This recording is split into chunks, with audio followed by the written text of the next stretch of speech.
You're listening to the Jiu Jitsu Lou podcast, and I'm Lou Temlett. I'm guessing you're having a good day because either you've been on the mats, considering getting on the mats, or maybe you've met a fellow Jiu Jitsu practitioner at a networking event. I'm so happy you're here listening or watching this episode. Please don't tap out before the end. When you want a new challenge and also to balance family life, start training Jiu Jitsu. I'd like to welcome James Gwinnett to my podcast. Hi James, how are you? I'm extremely well. How are you doing? Good evening. Fantastic. Thank you so much for joining me. And as the intro says, we met at a business networking very recently and discovered that we're both trained jiu-jitsu and that we're both blue belts. So tell me where that started for you. Yeah, it's funny how you come across people doing practicing jiu-jitsu in all sort of walks of life, don't you? It's amazing. They sort of seem to creep out of the woodwork somehow. How did I get into it? Is that the question? Yes, go for it. So I a couple of years ago needed a new challenge, if I can put it that way. I've I had been doing a series of fairly arduous long distance ultra marathons, which involved a lot of arduous long distance training. And that was taking up just hours and hours and hours. And look, I got a huge amount out of it, which I'm happy to talk about. But I have an 11-month-old son now, and congratulations! Thank you very much indeed. So his arrival and the time, basically wanting to spend the time with him and his mother rather than being out pounding pavements at the weekend, just shifted my priorities. And I by no means completed running, but I felt like I'd ticked that box. And my very accommodating wife allowed me 6 days after we got married to run a 145-mile ultramarathon from London to Bristol. And I then, as I say, I'd sort of accomplished what I'd wanted to accomplish in that field.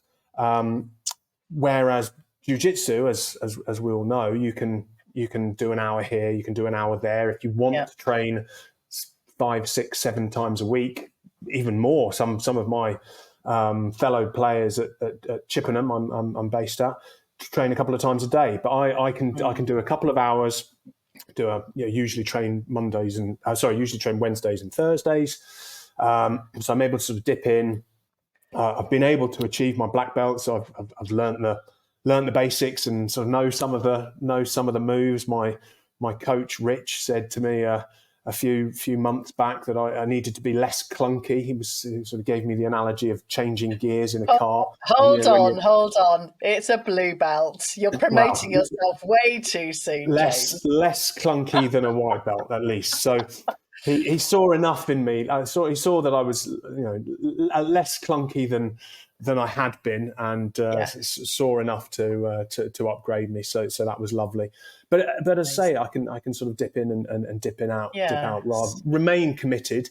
And I compete quite regularly as well, but not to the same arduous extent as my fairly silly series of ultramarathon runs over the years. So that was, I was looking for a challenge, and to be very honest, I saw the news that Tom Hardy chipped up to I think it was a British championship of some sort in Milton Keynes and dominated his division in the blue belt. And he posted on Instagram shortly after. There was a very pensive looking shot of him in a gi, and he talked about how addiction was a very complicated issue for him. That's been a complicated issue for myself in the past as well, and how training jiu-jitsu had been instrumental in his sobriety, his continued sobriety, his recovery, his continued sobriety, and how positive it had been for his mental health. So that was always the reason I ran, was for my mental health rather than my physical health, and that just translated beautifully into jiu-jitsu. So those are the dots connected, as it were. Fantastic. Well, thank you for sharing that, and a number of kind of key factors around making time for your family, around sobriety, and just your progress to date. How important do you think seeing the likes of Tom Hardy, a potential influencer or celebrity in social media, is for anyone starting any sport or activity? Yeah, hugely. And it's not just Tom Hardy. There's a list of Mm. pretty prominent names that practice jiu-jitsu, from Barack Obama. I've read that Ashton Kutcher does it. There's a load of very high profile Yeah, individual, Dave Bautista, Tom Hardy, that are getting into it. And it's one of the fastest growing sports in the world. If you mix, the combination of obviously MMA and UFC yeah, is incredibly prominent. And jiu-jitsu as a part of that yeah, is growing and growing. And I think there's sort of real life applications to it as well for anyone that is interested. It's incredibly good for your health, very yeah, good for your fitness. It's good for meeting people. It's good for making friends and encouragement and driving each other on. yeah, And there is an element of it is a combat sport, so there is an element of self-defense to it, which brings with it confidence. In fact, all of the above bring confidence: the fitness and yeah, the connections and the sort of the self-defense element to it. There are no downsides to it. yeah, It's an incredibly positive and positive sport, and my teammates we're all it's an individual sport in a way, but yeah, we're all supporting each other and helping each other train. Whereas I've spoken to people who've transferred from, say, boxing to yeah, jiu-jitsu, and their analogy has been that when you're learning to box, you don't want to give away any of your secrets. You don't yeah. want to help other people, because if you do, you end up getting hurt. Whereas Okay. in jiu-jitsu, you can share trade secrets, you can share techniques Yeah, with people, because if they then use those techniques on you, you yeah, need to improve, and yes, you're not going to get hurt. The worst that's going to happen is you're going to get choked, you tap out, you're done. You start again. absolutely. So there's James, an element of go ahead. thank you. I just want to pick back up that Mm. there's only positives about jiu-jitsu. I would partially agree, but there are some challenging parts of jiu-jitsu. The fact that it is actually a lifelong kind of sport and art that we have to continue. The washing, the broken bones, the bruises. Yeah, You've okay. missed out all the juicy bits, James. But washing that's the same with every sport, and Yeah, there's an element of absolutely. I risk get and that. injury to every sport. So I'm going to counter that and say it's no more challenging than any other sport. It might seem All like right. it's brutal and you might get injured and there are risks to it, but hey, there's risks stepping out your front door, as they say, aren't there? Absolutely. I agree. Thank you for countering my counter. No Shucks. problem. Anyway, when you talk about, seeing influencers, celebrities talking about being in jiu-jitsu, I agree there's so many individuals out there training Brazilian jiu-jitsu. And it wasn't until I started training and following all the memes and all the instructionals on social media that actually those that we see that are most successful, maybe not so much in the limelight, are in fact training jiu-jitsu. And that for me is one of the reasons why I'm continuing to kind of grow my success as an individual in my kind of own space, and having that comparison from me yesterday to me today to me Mm, mm. tomorrow in that context. And I think that's important for any of us to find something to hook onto. So tell me about the reasons why you started running, James. Yeah, so we've got to go back a few years, if we may. I Yeah. 10 plus years ago was playing semi-professional rugby, and it was who I was. In Yeah. short, I trained all the right training, ate all the right things. I was shifting weights around. I'm 6'5", and I was over 100 kilos at the time, so sort of fairly big alpha male, if you Yeah. like, the big one, one of the lads, and sort of saw myself as fairly invincible. Not particularly healthy identity necessarily, but we'll come on to that. 9th of February 2013 is a date etched into my brain. Long story short, I badly timed a tackle and ended up compacting my neck so badly that I Wow. cracked a vertebra in the base of my neck. Um, X-rays, CT scans, you name it, the rest of it. Yeah. And I was put into a solid neck brace for 3 months and told, sorry, mate, your rugby days are over. And I handled that really, really badly. I wasn't able to cope with that loss, that loss of identity, that loss of friendships, companionships, being part of the team. I shut myself away, didn't want to socialise, started drinking heavily, and went on a 3-year downward spiral of alcoholism and depression, in short. Fortunately, I had my...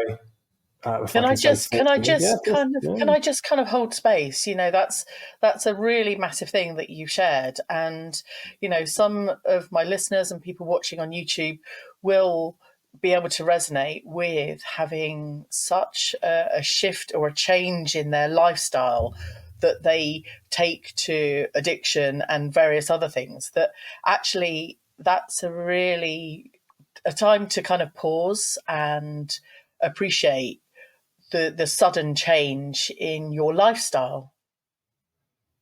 Yeah, thank you. So, I mean, in terms of sharing, I'm an open book, and it's part of the healing process to talk about. It's part of my journey to be open and honest about it, and particularly part of sobriety is to transfer your learnings onto other people and help other people where you can. So I've been sober for 8.5 years now. Congratulations. Thank you very much. I said unfortunately or fortunately, depending how you look at it. I like to think fortunately I had that rock bottom moment. Yeah. And I knew I had to do something about it. And I sought counselling, therapy, AA meetings, hypnotherapy. I did the works, webinars, seminars. And part of my sobriety journey was recognizing how I was going to stay sober. Okay. And the AA program in particular talks about finding your higher power. And I realized that this was going to be rediscovering my fitness and my health and my fitness. And I set myself the challenge of running the London Marathon. So I got sober in 2016, ran the London Marathon in 2017. Wow.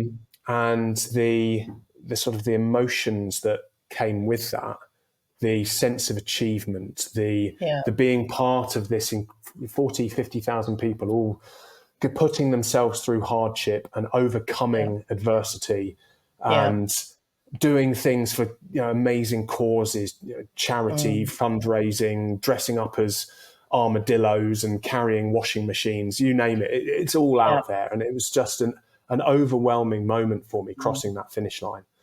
And I set myself the challenge of doing it in under 4 hours, which I achieved. And I ran every single step of the way. I didn't have a break.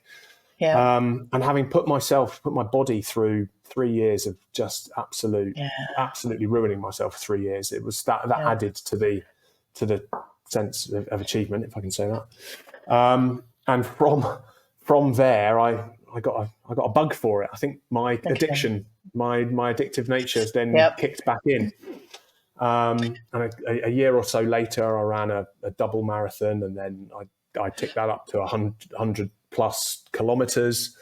Wow. And all the while I had this magic figure in the back of my mind, 100 miles. Wouldn't it be amazing to run 100 miles in one go? And if you'd have told me 10 years ago that I'd be thinking about that, I'd say, no, don't be ridiculous. That's not even possible. But the whole sort of reframing of how your mind works is something that I'm absolutely fascinated by. And that idea of possible versus possible. And I am a genuine believer that you can achieve anything that you put your mind to.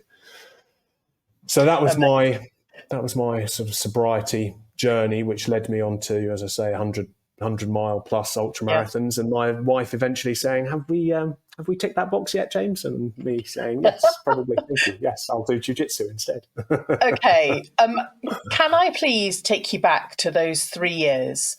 Can you talk us through what a day in the life of James looked like in that recovery and kind of destruction period? Yeah, sure. So the 3 months in particular at the beginning, is where it all, the trauma started. Yeah. And I've never been, probably diagnosed, but there's probably an element of PTSD or something along those lines from the actual injury itself. And I was Yeah.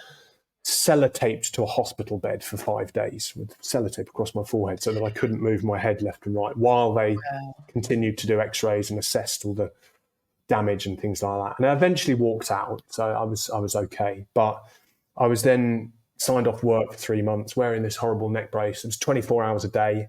I had to sleep in the thing, so I didn't sleep properly for 3 months. So I sort of lived for 3 months in this blur of not really knowing what time of day it was, what day of the week it was, and just being mindlessly bored all day, every day, because I couldn't do anything. And there's only so many episodes at the time, there was no Netflix. It was just daytime television. Yeah. So there's only so many episodes of Friends you can watch on repeat. I mean, don't get me wrong, I love an episode of Friends, but when they're playing twice, the same episode plays twice a day on Dave, I think the channel was. Like, I had enough of that back in 95, 96, so I was done back then. So it was a downward spiral, and it started quite innocently, I suppose is the word. Yeah. One afternoon, I found myself sort of wandering to the fridge to look for answers, even though I didn't know what the question was. Yeah. And there in the fridge was, in the door of the fridge, it was a nice cold beer just sitting there, just whispering, "Drink me." And I had a nice can of beer at 3 o'clock in the afternoon.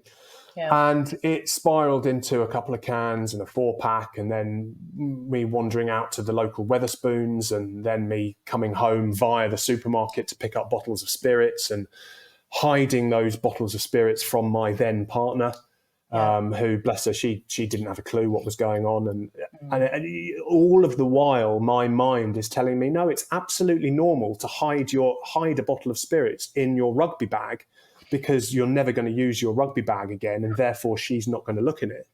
Wow. And that was a very clever thing for me to have thought of. But at the same time, oh no, that's absolutely fine and normal. Yeah. Your brain, convinces you of these horrible things. And that was my life. I eventually went back to 3 months later, went back to work and sort of resumed an element of normalcy. But I suppose the seed of addiction had been sown, for want of a better phrase. And there was always that. 9 times out of 10, I could go out with friends and enjoy a couple of quiet pints and come home and think nothing more of it. But there was always that 10th time where I'd end up unconscious, sleeping out overnight, not coming home until the next morning, not knowing where I was, ending up on the south coast because I'd fallen asleep on the train, or in hospital because I'd fallen and cracked my head open, and just all sorts of just horrible stories that put my then partner through misery. We were engaged and she broke it all off. And even that wasn't enough to give me the kick that I needed to stop. I carried on drinking for some time after that, and I'd say until this rock bottom moment, which was, well, to be very honest, it was me in a dingy hotel room with an empty bottle of Jack Daniels beside me, and that was enough. Enough was enough. Yeah. Thank you for sharing that. And, if anyone's going through anything else, we'll add some links to the show notes. Please reach out, speak to some friends. James, I'm sure you can share some kind of contact details for me to add to show notes. The contact details are me. If anyone wants to reach out and talk to me about it, it's part of the process. So, but by all means, there are support services as well that we should highlight. Thank you. This is the Jiu Jitsu Lou podcast with me, Lou Temlett, coming to you from the UK. Go and check out the latest video clips over on jiu.jitsu.lu on Instagram. And as you're listening or watching on your favourite podcast platform, I'd really appreciate you dropping the show a rating and a review. Today, I'm having a conversation with James Gwinnett. James, thank you so much for sharing your story so far. I want to delve into the sheer determination that you had to achieve the London Marathon, the 100-mile race or running, and kind of other factors in your life, because I resonate, and maybe some listeners and people watching this will resonate with that element of determination, something inside us that just drives us to achieve that next goal. Tell me about how that has been for you. Yeah. So, I mean, you could put it down to just being an idiot or having an addictive personality, I think, which translates from drinking too much to running too much. But no, in all seriousness, there is something in all of us, and I'm very convinced of that. That you might have to look for it, you might have to search quite hard for it, but we all have the ability to do these things. Yeah. It's just a case of whether we want to. And some people don't, and that's absolutely fine. My analogy is that an ultramarathon is a metaphor for life. You experience a marathon, ultramarathon. You experience some absolutely god awful lows. At 3 o'clock in the morning, it's pissing it down with rain. You haven't eaten enough. You don't think you can take a single another step. Yeah. But at the same time, if you're able to take that step, if you're able to just put one foot in front of the other, you will experience the absolutely incredible high of eventually getting over the finish line. And that's just life, isn't it? We all experience hurdles, we all experience setbacks.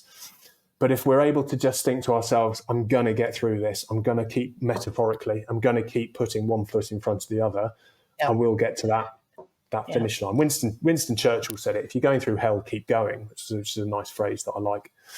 So the reason that I got into running was because of, as I said earlier, was because of looking for this so-called higher power and realizing that I was the way that I was going to maintain my sobriety was by regaining my discipline, my routine, my focus, and setting myself a pretty in inverted commas impossible challenge, and the process of training for that. And I was actually sat in an AA meeting a few weeks later. They're usually about an hour, and I thought to myself, I could be spending this hour running. And this was about 8 years ago, and I don't think I've been back. So, and I've continued that sobriety. So it's whatever works for you. Yeah. The concept that I talk about is one of mental fitness, and that's the ability to cope with all the crap that life throws at us, but at the same time recognize all the good stuff and learn to appreciate it. Because there's both ends of the spectrum. So, and it relates to this translates into jiu-jitsu as well. Completely. You will have really crap days on the mat. You'll have crap days, and you'll be a white belt might come close to choking you, or God forbid, actually get you in an arm bar or something like that. And you think, oh, damn it, what did I do wrong? What was that? You fret about it, and then the next time you might have an absolutely amazing roll. So. It's the prospect of just keeping on coming back. And the reason that I love jiu-jitsu so much, that I've just totally and utterly fallen in love with it, probably more than running, to be fair, is that I weigh about 100 kilos. So I'm sort of verging on ultra heavyweight, super heavyweight if I don't eat cake for a week before a competition. Yep. I'm not what you would call a runner in terms of my build. So I can run long distances, I can plod, but I'm never going to be running 5 kilometers in 12 minutes or whatever the world record is. It's a ludicrously low time. The fastest I've ever run a 5K is just under 20 minutes, and I almost died. I'm never going to run that faster. Yep. Whereas in jiu-jitsu, there is always the ability to get ever so slightly better, day at a time, one little improvement, learn a technique, practice it, do it better, improve, learn another technique, improve. You cannot complete it. One of the things that resonated when you spoke about the 1 hour in the AA meeting, and then your mindset took you to, well, I could be running for that 1 hour. What for me kind of jumped out was that most sessions for jiu-jitsu are around an hour, and actually we can be really effective in that time and space and make completely effective use of that time frame, probably more so than maybe in some circumstances the rest of our day, and that is the most effective time for healing, for training, for growth, for all of those things, as well as confidence building. sorry to interrupt, but come back No. onto the jiu-jitsu. No, And I love your point just there in that our focus and another difference between jiu-jitsu and running. Look, don't get me wrong, I loved running. I did a lot of it, and it was incredibly therapeutic and a very important for me through my life. And I still run, but shorter distances. But when you're out on a run, your mind goes off and thinks crazy things, and you sort of go into these ridiculous like mindsets of, well, what if I did that? And why you replay situations in your life and conversations that you've had, and why didn't I say that? Or I should have said this, and I got into an argument with so and so, or my boss didn't think this, whatever it might be. Yeah. When you're rolling in jiu-jitsu, you cannot think about anything else, because you will get your arms out. You will get choked. You can't think, oh, I'm not sure what was my boss saying. I've got that deadline that I've got to meet tomorrow. Or you can't. And that mentality, that just pure focus, that ability to just remove yourself from everything that is going on in your. You've had a really crap day. Roll on the mats for an hour. You will you never regret a roll. You never regret a workout. You never regret a run. But even more so, you never regret a roll. So you mentioned healing just now, and I that is exactly what we're referring to, isn't it? And it's mental healing. You're not physically healing when you're rolling jiu-jitsu. But you are mentally healing, and that is incredibly important.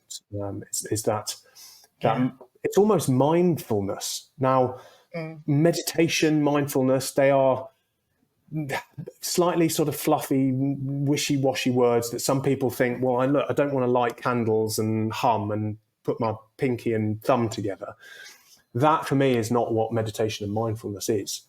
Yeah. Meditation and mindfulness is removing yourself from all the shit, all the stress, all the crap that life is throwing at you. As we said a minute ago, mental fitness is the ability to cope with that. And part of that is just being with yourself and not thinking about anything else.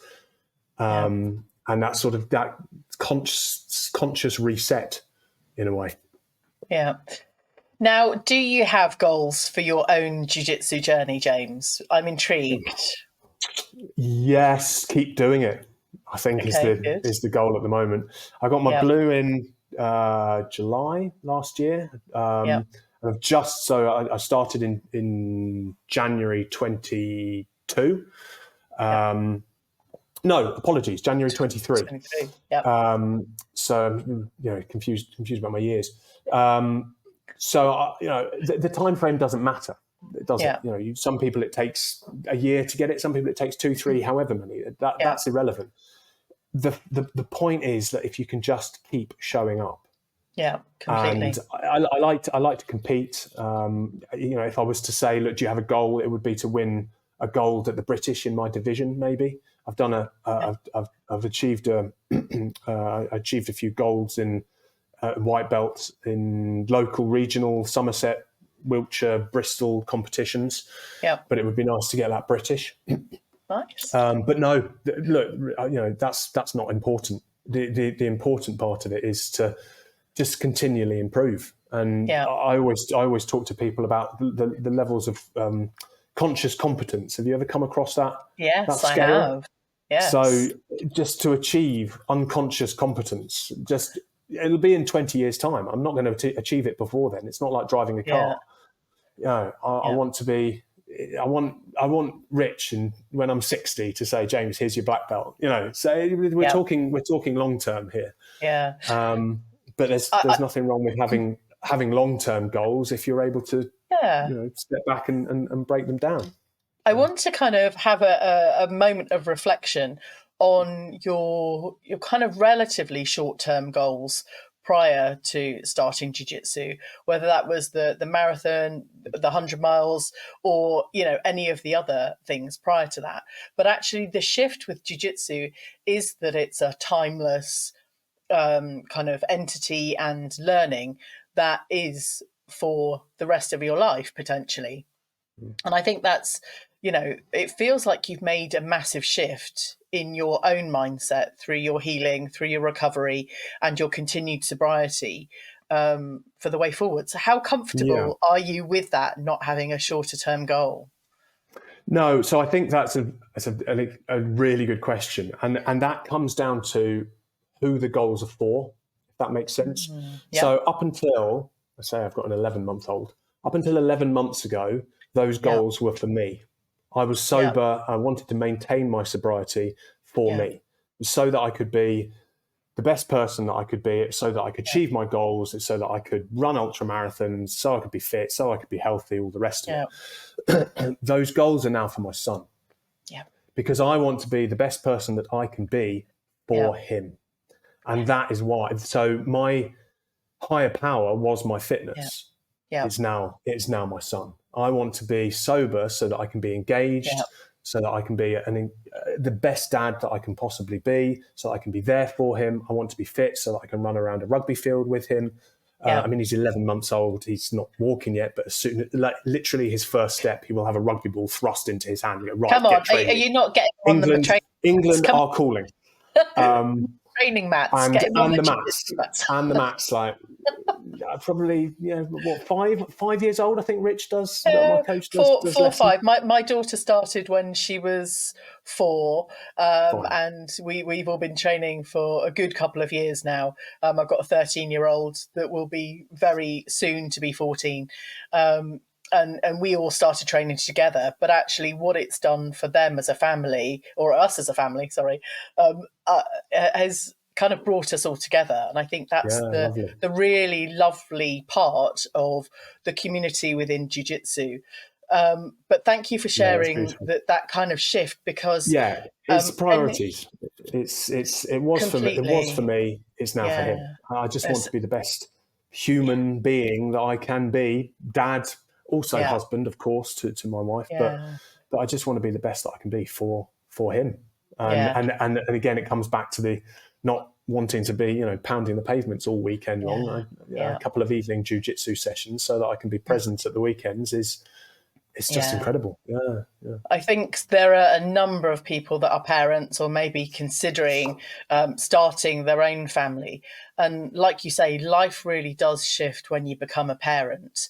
And it's no longer your own inner circle. It then kind of extends, and even more so for your own family, but then the support that you get in the community, the wider family of jiu-jitsu, whether it's in your club, whether it's in the UK, or whether it's further afield around the world, we all start making massive connections with other individuals that kind of are there supporting from the outside, which, you may or may not know about right now.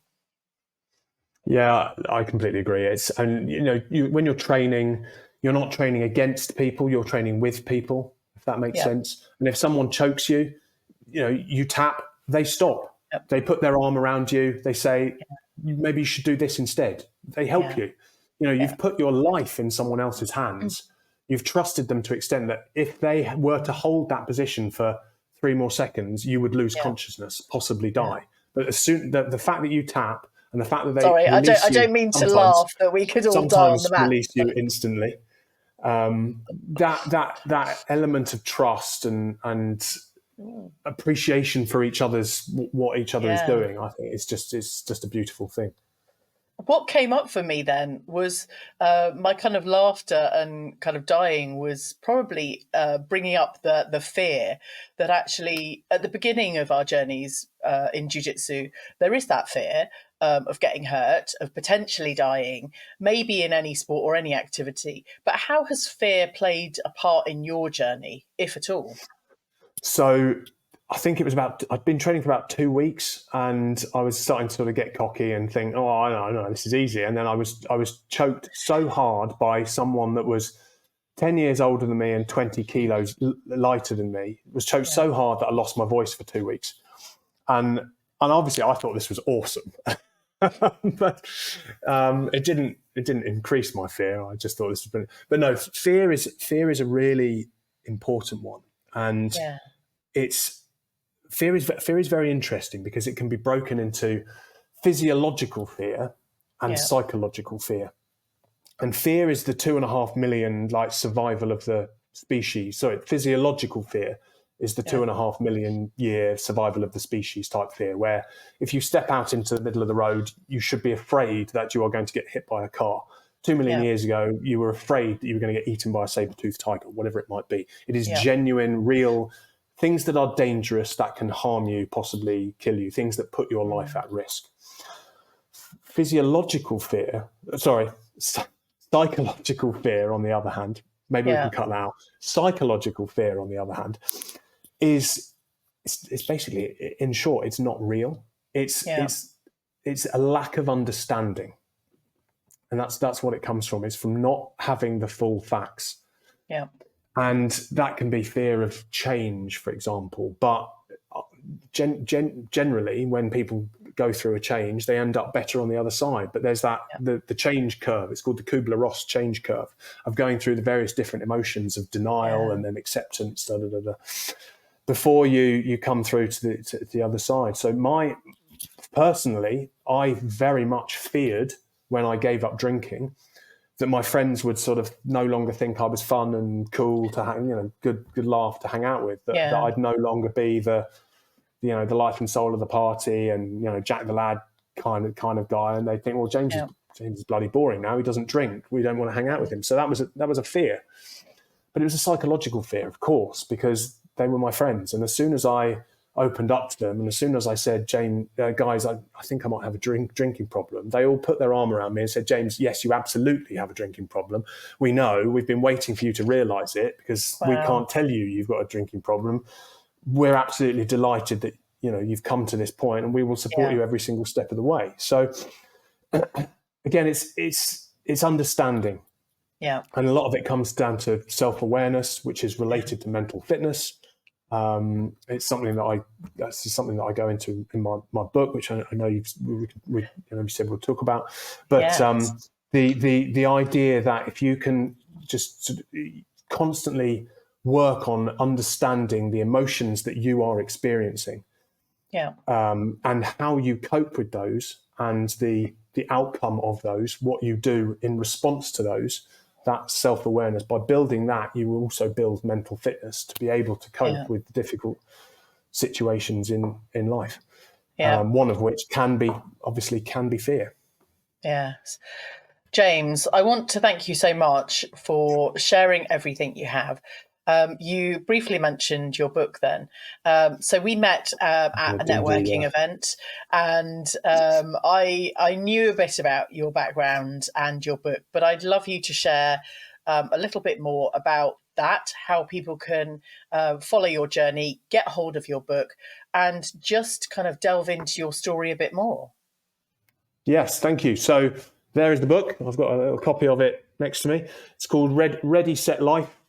And it came about as a result of my son arriving, and the emotions that I experienced. Again, self-awareness, being aware of the emotions that I experienced on finding out that my wife was pregnant. The first of which was unbridled joy and excitement at the prospect of bringing life into the world, and the second was fear, abject terror at bringing life into the world, mainly because, and again, psychological fear, of course, but mainly because of the fact that the world, if we're honest with ourselves, is a bit of a mess. Wars, climate change, the whole world is going through an identity crisis at the moment. So the list goes on. So I started thinking to myself, what kind of father do I want to be? What are the lessons that I have learned throughout my life, throughout my sobriety, throughout my journey, throughout my running, and the various interesting people that I've met, and the podcasts that I've listened to, and the books that I've read, etc. And I don't journal, but I do carry a notepad around with me. I work in the creative industry, so I'm sort of constantly jotting down ideas and things like that. And I started jotting down some of these thoughts, and they grew into paragraphs, and then chapter-ish things, and then a little bit of structure came. And I'm not narcissistic enough to think that I could fill an entire book with just my thoughts. So I started having conversations with, I like to think, some very interesting people and experts in various different fields about things like identity, fear, change, etc.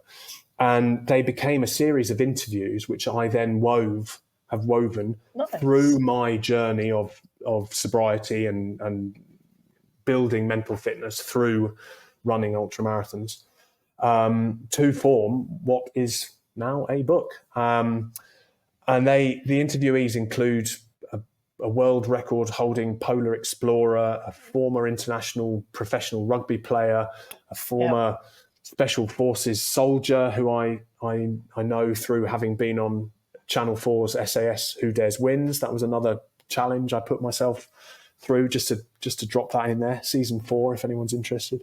A PT, a life coach, a couple of therapists, a classics teacher, a charity owner, all of these people who have had themselves some incredible highs and incredible lows, and a couple of them have had some really serious mental health issues.